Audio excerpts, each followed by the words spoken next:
Speech off. Hi guys, welcome back to my channel. So I'm here to talk about the books that I added to Goodreads in February. I actually started off with not very many, but by the end of the month I had a lot because I added 2 new booktubers to my rotation. So, we'll just get started. So the first one is called The Children Left Behind by Lizzie Page. This is actually book 4 in the series, the Shilling Grange Orphanage series. The first one is called The Orphanage. Basically, it's about Clara Newton, whose fiance died in World War II. This takes place in 1948. She basically wants a fresh start, so she basically becomes house mother to this orphanage, and she's basically responsible for taking care of all these kids. So, the story is about her forming bonds with these kids and kind of what happens to them. Some get adopted, that type of thing. And the locals who basically help her out. And there's a love interest with Ivor, the next door neighbor. He was actually one of the orphans in the orphanage. So we kind of see that drama play out. That part I don't enjoy as much. Clara's ridiculous when it comes to Ivor. I'm sorry. But I love the orphans and I need to see what happens next. So, yep. Book 4 just came out today, March 3rd. I just got the pre-order. So, I'm very excited to get to that. So, next we have A Week in Winter by Marcia Willett. This was recommended by Meredith from the Currently Reading podcast. I'll read the description for this one. Moorgate is an enchanting old country house that belongs to Maudie Todhunter, a spirited widow who has been holding on to the place for the sake of her beloved granddaughter. But Maudie can no longer afford a second home, so she reluctantly puts it up for sale. Moorgate immediately attracts more buyers than Maudie knows what to do with. The first is Selina, her stepdaughter, who has never seen eye to eye with Maudie on anything. The second potential buyer is Rob Abbott, a contractor who has lovingly restored every nook and cranny and who is embarrassed by his own passionate devotion to the house. The third is Melissa Clayton, a young woman with a sad, sad secret who discovers at Moorgate all she's ever wanted. As the story weaves between the past and present, Maudie is startled to uncover patterns of deceit and betrayal that contradict all her most cherished beliefs. At times, it seems that her most trustworthy companion is her granddaughter's giant English Mastiff, Polonius, who is boarding with Maudie after having been banished from his own home by an irate Selina. Interesting, huh? Family drama. It sounds like there's stepkid drama involved, so that's interesting. And, the husband's gone, so there's that dynamic. It's like, what happens when you don't have children, except those stepchildren, and then your husband dies? Like, you're left with an interesting situation. Because those children don't technically have to talk to you. Except you get attached to their child, and she's your granddaughter. So I don't know, it's just an interesting dynamic. Like, what happens if you and your stepkids don't get along? Are you still stuck with each other? I don't know. It just sounds interesting. Anyway, next is The Night Travelers by Armando Lucas Correa. I found this through Fabled Bookstore's sort of book preview. They're a bookstore located in Waco, Texas. And basically, the only reason I get their preview is because I am a patron of the Currently Reading podcast, so I pay money for extra episodes. And we also have access to their Facebook group. And Elizabeth, who is, I think she owns Fabled Bookstore, if I'm not wrong. Yeah, she puts the Zoom link for the book previews on the Currently Reading Facebook page, so I got to watch it. So that's how I found this book. Anyway, Berlin, 1931. Allie Keller, a talented young poet, is alone and scared when she gives birth to a mixed-race daughter she names Lilith. As the Nazis rise to power, Allie knows she must keep her baby in the shadows to protect her against Hitler's deadly ideology of Aryan purity. But as she grows, it becomes more and more difficult to keep Lilith hidden, so Allie sets in motion a dangerous and desperate plan to send her daughter across the ocean to safety. Havana, 1958. Now an adult, Lilith has few memories of her mother or her childhood in Germany. Besides, she's too excited for her future with her beloved Martin, a Cuban pilot with strong ties to the Batista government. But as the flames of revolution ignite, Lilith and her newborn daughter, Nadine, find themselves at a terrifying crossroads. Berlin, 1988. As a scientist in Berlin, Nadine is dedicated to ensuring the dignity of the remains of all those who were murdered by the Nazis. Yet she has spent her entire lifetime avoiding the truth about her own family's history. It takes her daughter, Luna, to encourage Nadine to uncover the truth about the choices her mother and grandmother made to ensure the survival of their children.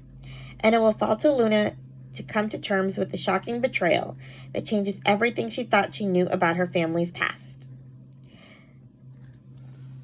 So basically, this is like 4 generations of women and kind of what they went through. I love books like this. It's like different times in history and like the sweeping family saga. I am very excited to read this book. And I already bought it. So, next is The Golden Frog Games by Claribel A. Ortega. This is coming out May 2nd. It's the second book in the Witchling series. It's like a young adult fantasy series or middle grade. I'm not sure exactly. It's a kid's book. I guess middle grade fantasy series. I already read Witchlings through Currently Reading. It was one of their recommendations, so I'm looking forward to the second book in the series. I can read the description for what Witchlings is about, though. Every year in the magical town of Ravenskill, witchlings who participate in the Black Moon ceremony are placed into covens and come into their powers as full-fledged witches. And 12-year-old Seven Salazar can't wait to be placed in the most powerful coven with her best friend. But on the night of the ceremony, in front of the entire town, Seven isn't placed in one of the 5 covens. She's a spare. Spare covens have fewer witches, are less powerful, and are looked down on by everyone. Even worse, when Seven and the other 2 spares perform the magic circle to seal their coven and cement themselves as sister, it doesn't work. They're stuck as witchlings and will never be able to perform powerful magic. Seven invokes her only option, the impossible task. The 3 spares will be assigned an impossible task. If they work together and succeed at it, their coven will be sealed and they'll gain their full powers. If they fail, well, the last coven to make the attempt ended up being turned into toads. Forever. Dun dun dun. But yeah, I like this book a lot, so I'm looking forward to book 2. Next is a book I'm really excited about. It's called A Bit of Earth by Karuna Riazi. I hope that's how you pronounce it. It is released March 14th. It's recommended. I got it through Ashley from Bookish Realm on BookTube. It is a Secret Garden retelling. I love The Secret Garden, so this should be interesting. Growing up in Pakistan, Maria Latif has been bounced between reluctant relatives for as long as she can remember, first because of her parents' constant travel, and then because of their deaths. Maria has always been a difficult child, and it never takes long for her guardians to tire of her. So when old friends of her parents offer to give her a better life in the United States, Maria is shipped to a host family across the world. When Maria arrives on Long Island, things are not quite what she was expecting. Mr. Claiborne has left on an extended business trip. Mrs. Claiborne seems emotionally fraught, and inexplicable things keep happening in the Claiborne sprawling house. And then Maria finds a locked gate to an off-limits garden. Since she's never been good at following rules, Maria decides to investigate and discover something she never thought she'd find, a place where she feels at home. So, yeah. I can't wait to get to that one when it comes out. And I need some water. Give me a sec.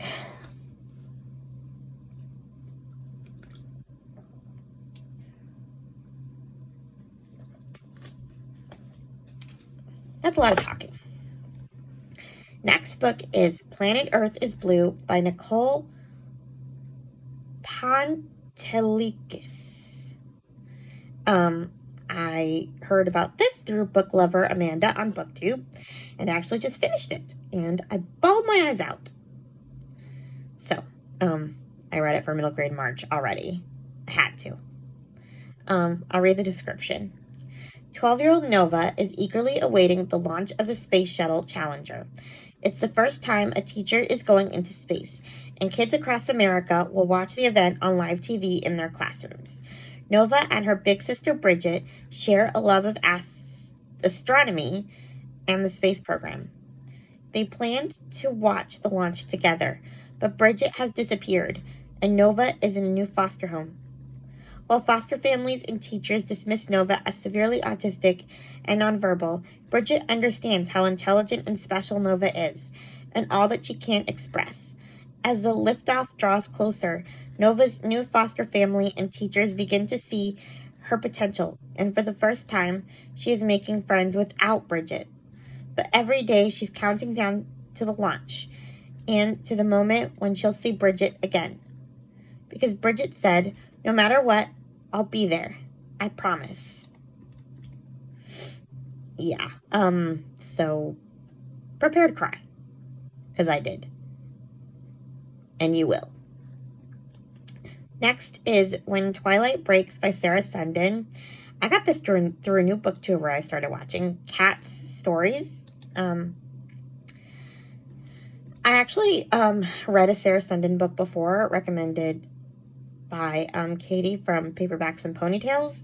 It was called Until Leaves Fall in Paris. I love that book. Anyway, this one is When Twilight Breaks. So here's a description. Evelyn Brand is an American foreign correspondent determined to prove her worth in a male-dominated profession and to expose the growing tyranny in Nazi Germany. To do so, she must walk a thin line. If she offends the government, she could be expelled from the country, or worse. If she does not report truthfully, she'll betray the oppressed and fail to wake up the folks back home. Peter Lang is an American graduate student working on his PhD in German. Disillusioned with the chaos in the world due to the Great Depression, he is impressed with the prosperity and order of German society. But when the brutality of the regime hits close, he discovers a far better way to use his contacts within the Nazi Party to feed information to the shrewd reporter he can't get off his mind. As the world marches relentlessly toward war, Evelyn and Peter are on a collision course with destiny. So, yeah, sounds like part romance, part spy thriller. Exciting. So, yeah. These last few books are books that I got through another new booktuber I'm watching, Chloe from Always Booked. I've sort of been binging her wrap-ups, so I got a few suggestions or recommendations from those. So, first one is Little Disasters by Sarah Vaughan. And from what it sounds like, I'm not going to read the description because it's vague, but it sounds like a woman walks into the emergency room with her daughter, and I guess the baby has like a head injury, and did the mom do it? Did she not? What happened? That's kind of, sounds like what the gist of it is from what Chloe said. So, yeah, there's that. Next is The Night Olivia Fell by Christina McDonald. So, here's a description for this one. A search for the truth, a lifetime of lies. In the small hours of the morning, Abby Knight is startled awake by the phone call no mother ever wants to get. Her teenage daughter, Olivia, has fallen off a bridge. Not only is Olivia brain dead, she's pregnant and must remain on life support to keep her baby alive. So basically, it's the story of Abby trying to figure out if she did it on purpose or if someone killed her. The police rule it an accident, but Abby isn't so sure. So, yeah, it's that, basically. Next is Where Are the Children by Mary Higgins Clark. I have not read a Mary Higgins Clark book in probably 10 years. I used to read them all the time. I never read this one. So, yeah. Nancy Harmon long ago fled the heartbreak of her first marriage, the macabre deaths of her 2 little children, and the shocking charges against her. She changed her name, dyed her hair, and left California for the windswept place of Cape Cod. Windswept peace of Cape Cod, I mean. Now married, she has 2 more beloved children, and the terrible pain has begun to heal, until the morning when she looks in the backyard for her little boy and girl and finds only one red mitten. She knows that the nightmare is beginning again. Yikes. So, yeah. I just got this one from the library. My hold just came in, so I'm interested. And I think, yeah, this is my last one. The Little Wartime Library by Kate Thompson. London, 1944. Clara Button is no ordinary librarian. While war ravages the city above her, Clara has risked everything she holds dear to turn the Bethnal Green tube station into the country's only underground library. Down here, a secret community thrives with thousands of bunk beds, a nursery, a cafe, and a theater, offering shelter, solace, and escape from the bombs that fall upon their city. Along with her glamorous best friend and assistant, Ruby Monroe, Clara ensures the library is the beating heart of life underground. But as the war drags on, the women's determination to remain strong in the face of adversity is tested to the limits when it may come at the price of keeping those closest to them alive. So yeah, World War II, secret library, I am all in. And yeah, the Little Wartime Library. So those are the books that I added to Goodreads in February. We'll see what I add to my Goodreads in March. In the meantime, please like, comment, and subscribe, and I'll talk to you in my next video. Bye! Speech on. Stop recording video.